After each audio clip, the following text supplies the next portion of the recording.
अवधूत चिंतन श्री गुरुदेव दत्त श्री स्वामी समर्थ।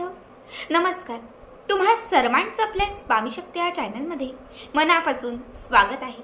स्वामी तुम्हा सर्वांच्या सर्व इच्छा पूर्ण करो एवढीच स्वामींच्या चरणी प्रार्थना करते आणि आपल्या आजच्या या नवीन आणि सुंदर व्हिडिओला पुन्हा एकदा नव्याने सुरुवात करते।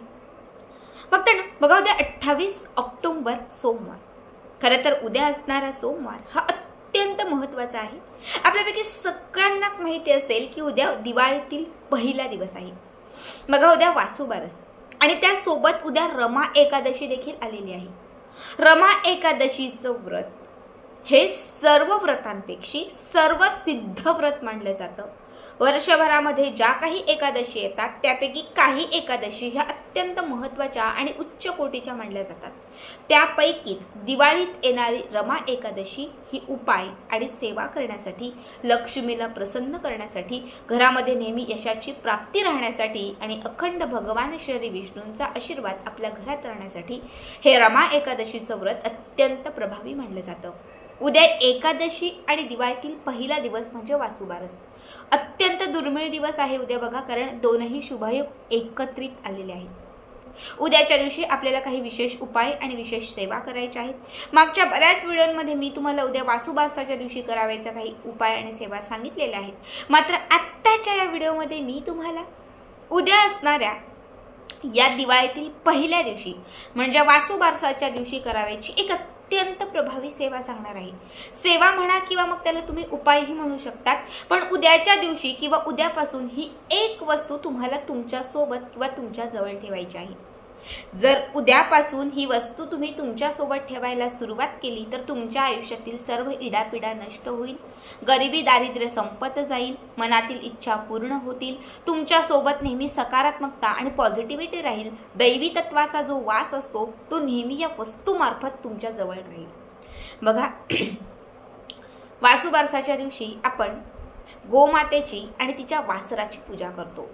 गोमाता जिला कामधेनू असं म्हटलं जातं, जिच्यामध्ये 33 कोटी देवांचा वास असतो। कुठलीच सेवा किंवा कुठलीच पूजा अशी नाहीये की ती केल्याने आपल्याला 33 कोटी देवांचा आशीर्वाद मिळतो। फक्त ही एकमेव सेवा अशी आहे की जेव्हा आपण गोमातेची सेवा करतो किंवा गोमातेचे आपण चरण जरी धरले किंवा गोमातेला नुसतं औक्षण जरी केलं, गोमातेला स्पर्श जरी केला, तरी आपल्याला त्या 33 कोटी देवांचा आशीर्वाद हा एकत्रित प्राप्त होतो। आणि वासुबारसाच्या दिवशी खास करून ह्या 33 कोटी देवांमध्ये असणारं जे दैवी तत्व आहे हे खूप जागृत असतं। त्यामुळे या दिवशी प्रत्येक व्यक्ती गोमातेची सेवा करतो। ज्यांच्याजवळ गोमाता आहे ते तिथे जातात, ज्यांच्याजवळ गोमाता नाहीये तर ते गोमातेची मूर्ती असेल तिची पूजा करतात, रांगोळी किंवा कलर हळदी कुंकवाने गोमातेची आकृती करतात, तिची पूजा करतात। म्हणजे कसं का होईना, कुठलं का चित्र होईना, पण आवर्जून उद्याच्या दिवशी गोमातेची सेवा ही केली जाते। आता जो उपाय मी तुम्हाला सांगणार आहे या उपायासाठी आपल्या आजूबाजूला गोशाळा असणं किंवा आजूबाजूला कुठेही गोमाता असणं आवश्यक आहे। तुम्हाला कुठेही जिथे गोमाता असेल तिथे जायचं आहे। गोमातेजवळ गेल्यानंतर सगळ्यात पहिले काहीतरी तिला खाण्यासाठी गोडाचं घेऊन जायचं आहे। तुम्ही खडीसाखर घेऊन जाऊ शकतात, तुम्ही पुरणपोळी नेऊ शकतात, बाजरीची भाकरी नेऊ शकतात, हिरवा चारा घेऊन जाऊ शकतात। तुम्ही तुमच्या घरामध्ये जर धने असतील, हिरवे वेलदोडे असतील, लवंग असतील, ज्या लक्ष्मी स्वरूप वस्तू आहेत, धनप्राप्तीसाठी धनप्राप्तीला आकर्षित करणाऱ्या वस्तू आहेत, ह्या घेऊन जाऊ शकतात। किंवा मिठाईचे काही पदार्थ असतील, पांढरी मिठाई असेल, गोडाचे काही पदार्थ तुम्ही ते घेऊन जाऊ शकतात। यातील काहीही उद्याच्या दिवशी तुम्हाला गोमातेला खाऊ घालायचं आहे। दोनही हाताने तिला स्पर्श करायचा आहे। चरणांना करा किंवा तिच्या उदराजवळ करा, तिच्या कपाळाला करा, जिथे शक्य होईल तिथे गोमातेला स्पर्श करायचा आहे आणि त्यानंतर मनातील इच्छा व्यक्त करायची आहे, तिला नमस्कार करायचा आहे। हे सगळं करून झालं की त्यानंतर पुढील उपाय, जिथे गोमाता उभी असेल, लक्षात ठेवा, जिथे गोमाता उभी असेल तिथे म्हणजे गोमातेच्या पायांच्या जवळ आजूबाजूला कुठेही जर मातीचे खडे असतील, छोटे छोटे मातीचे खडे असतील तर तिथून तुम्हाला 7 खडे उचलायचे। मोजून गोमातेच्या चरणांजवळचे 7 खडे किंवा तिच्या सावलीतील 7 खडे तुम्हाला उचलायचे आहेत आणि ते घरी आणायचे। समजा गोमातेच्या आजूबाजूला कुठेही खडे नसतील, काय करा, तुम्ही जिथे उभे असाल किंवा जिथे आजूबाजूला असाल कुठे ना कुठे मातीचे खडे असतील किंवा घरून जातानाच मातीचे खडे घेऊन जा. गोमातेच्या चरणांच्या जवळ किंवा तिच्या सावलीमध्ये हे 7 खडे ठेवा. नंतर तिचं औक्षण करून तिला खाऊ पिऊ घाला आणि जेव्हा तुम्ही घरी परत याल तेव्हा येताना ते 7 खडे उचला आणि घरी आणा. तिच्या सावलीतील हे 7 खडे आपल्याला उद्याच्या दिवशी आपल्या घरी आणायचे आहेत. 7ही खडे घरी आणल्यानंतर देवघरामध्ये एक प्लेट घेऊन त्या प्लेटमध्ये हे 7ही खडे ठेवायचे आहेत. 7ही खड्यांना हळदी कुंकू चंदन अर्पण करायचं आहे, अक्षदा अर्पण करायच्या आहेत. त्यानंतर तुम्हाला एका चिमटीत थोडेसे धने घ्यायचे आहेत.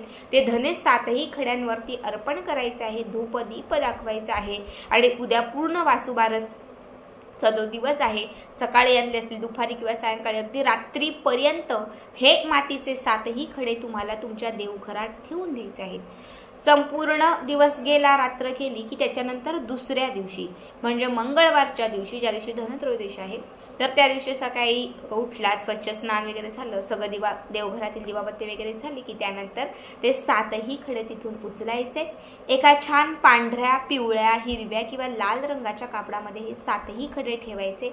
त्याला घट्ट गाठ मारायची आणि हे 7 खडे जे आहेत ते नेहमी आपल्यासोबत किंवा आपल्या तिजोरीमध्ये किंवा घराच्या मुख्य प्रवेशद्वाराला, म्हणजे जिथे तुम्हाला शक्य होईल किंवा जिथे तुम्हाला यशाची प्राप्ती हवी आहे, जिथे तुम्हाला भरभरून यश हवं आहे, तर त्या ठिकाणी हे 7ही जे खडे आहेत हे ठेवून द्यायचे. याने नेहमी तुमच्यासोबत 33 कोटी देवांचा आशीर्वाद राहील. याने नेहमी तुमच्यासोबत दैवी तत्वाचा आशीर्वाद राहील.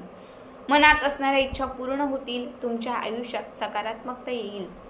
गोमाता जी कामधेनू आपण जिला म्हणतो, तर ती नेहमी अखंड तुमच्यासोबत राहील, ज्यामुळे प्रत्येक गोष्टीत यशाची प्राप्ती राहील, ज्यामुळे प्रत्येक क्षेत्रातील म्हणजे जे यश आहे ते तुम्हाला मिळत जाईल, भरभरून प्रगती होईल. हा उपाय केल्यानंतर हे जे खडे आहेत हे घरातील तुम्ही करत्या आणि कमावत्या व्यक्तीच्या सोबत ठेवले तर उत्तम राहील. खूप साधा सोपा उपाय आहे बघा. वर्षातून फक्त एकदाच हा उपाय करता येतो. आवर्जून करा. आता किती दिवस हे खडे आपल्या सोबत ठेवायचे? तुम्ही अखंड वर्षभर ठेवू शकतात, तुम्ही 2 महिने 4 महिने ठेवू शकतात. जोपर्यंत तुम्हाला हवं त्या क्षेत्रात यश मिळत नाहीये, तुमची प्रगती होत नाहीये, तोपर्यंत तरी हे खडे तुम्हाला तुमच्या सोबत ठेवायचे आहेत. तर आजचा व्हिडिओ कसा वाटला कमेंट करा आणि पुढचे व्हिडिओ पाहण्यासाठी चॅनलला सबस्क्राईब करा. श्री स्वामी समर्थ.